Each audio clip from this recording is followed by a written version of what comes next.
जिकडे तिकडे लोक सतत मोबाईलमध्ये डोकं घालून बसलेले असतात. यातील जास्त लोक हे सतत सोशल मीडियावर स्क्रोलिंग करतानाच दिसतात. हे मानवी मेंदूसाठी घातक आहे. याच संदर्भात एक प्रकरण आता कोर्टामध्ये आलंय. लॉस एंजेलिस येथे सुरू असलेल्या एका ऐतिहासिक खटल्यात वादी पक्षाच्या वकिलांनी सोशल मीडियाची तुलना कॅसिनो आणि नशेच्या औषधांशी करताना हा सोशल मीडिया मुलांच्या मेंदूचा मुद्दाम याचे व्यसन लावत असल्याचा दावा त्यांनी केलाय. या खटल्यात मेटा व गुगलची इंस्टाग्राम तसेच यूट्यूब सारखी माध्यमे लहान मुलांच्या मानसिक नुकसानीस जबाबदार असल्याचा आरोप करण्यात आलाय.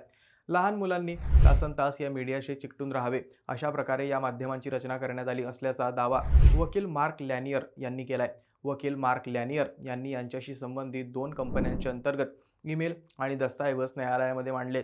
यात मेटाचा एक संशोधनात्मक अहवालही समोर आलाय. या अभ्यासानुसार मानसिक तणावाचे आघात सोसलेले मुले सोशल मीडियाच्या व्यसनाच्या लवकरच आहारी जातात. यात आई वडिलांनी कितीही लक्ष दिले तरी त्यांचा फारसा परिणाम होत नाही.